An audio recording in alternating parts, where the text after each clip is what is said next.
nikah dengan seperangkat alat sholat itu yang atasannya tok itu wajib karena akad.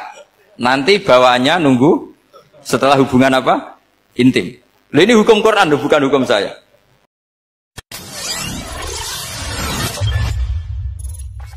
Jadi perempuan yang haram dinikah itu ada 7.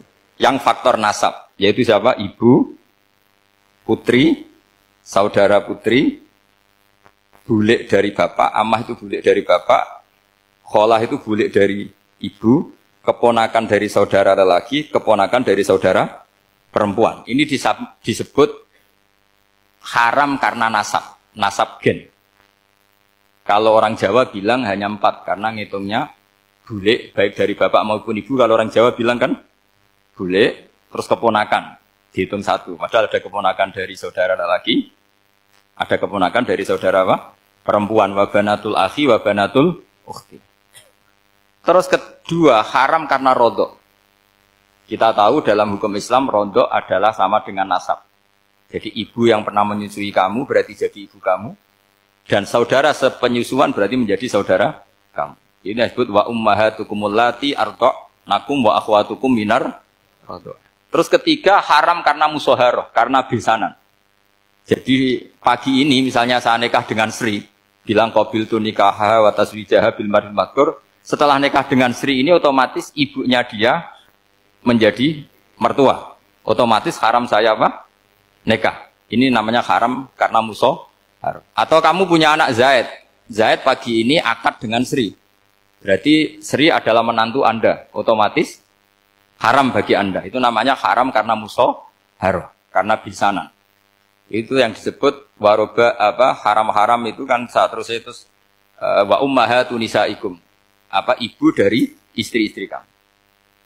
Memang ini agak jelimet, tapi memang syaratnya mufassir harus biasa jelimet. Jangan hanya nyari partai ayat-ayat untuk kepentingan partai. Wah, itu ngeri. Kacau Quran dipakai kampanye.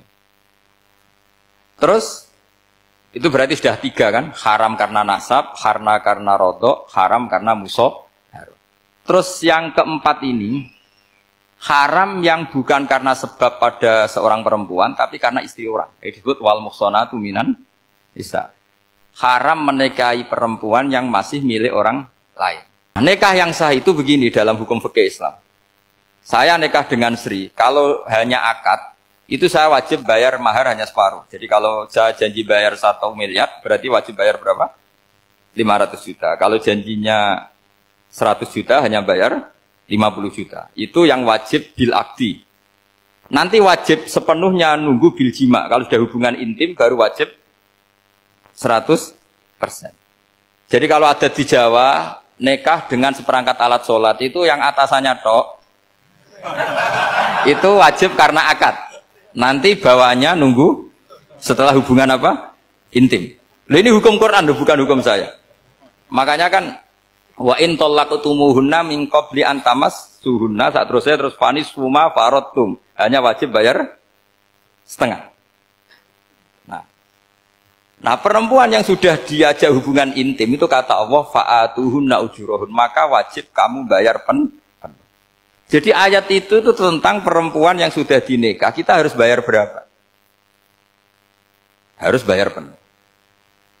Ini penting saya utarakan. Nah, problem kita sebagai orang Indonesia, ini juga problem Pak On, problem semua kiai. Mahar di Indonesia itu nggak bisa dibahas di Quran. Karena keterlaluan, kecilnya itu keterlaluan. Saya ini kan kiai, sering ngakatkan itu sampai bosan, seperangkat alat sholat. Itu ngawur sekali, ini mbak-mbak harus nggak mau gitu. Saya provokasi minimal itu ya berapa? 100 juta berapa? Pantasnya berapa? Pantasnya berapa? 10 gram itu berapa nilainya? Kan 1 gram 500.000, baru 5. Ya sudah mendingan itu 10 gram. Quran tuh bayangannya gini, ini nggak mungkin Quran ini bisa dibaca di Jawa. Wa in aradtum istibdala zawjin makana zawji wa ataitum ihdahunna qintaran fala ta'khudhu minhu syai'a. Jika kamu nikah sama seorang perempuan, kemudian kamu cerai, maka mahar yang sudah kamu berikan jangan ambil lagi. Karena mahar di Arab itu mahal, 100 juta, kadang mobil Alphard, kadang GMC. Sehingga setelah menceraikan tuh kebayang menarik. Kok enak, dulu saya memberikan itu kan dapat servisnya, sekarang sudah saya cerai, saya tarik. Kalau mahar di Indonesia kan seperangkat alat sholat. Jadi gak kebayang ada kalimat fala ta'khudhu minhu syai'a, jangan ambil lagi. Kebayang ngambil aja enggak? Apalagi kalau nikahnya sudah 2 tahun kan sudah lusuh, sudah. Tapi kalau di Arab itu kebayang karena mahal. Makanya orang Arab suka nikah orang Indonesia karena murah. Jadi bahasa kintoron tuh harta yang enggak ternilai. Wa ataitum ihdahunna kintoron. Yang enggak ternilai, mahal betul. Itu pernah saya hitung, ada yang mahar itu 400 juta, ya sekira segitu. Nah, makanya setelah dicerai, Allah memperingatkan setelah kamu kasihkan, ya jangan minta lagi. Kenapa kepikiran minta? Karena jumlahnya besar. Kalau di Indonesia kepikiran nggak minta. Nggak kepikiran, saking kecilnya. Seperangkat alat sholat, kadang 1 juta. 1 juta itu setelah hubungan intim, sebelumnya yang wajib hanya 500. Itu kan nggak kebayang. Makanya susah ngartikan Quran di Indonesia, kadang susah, karena kadang terlalu.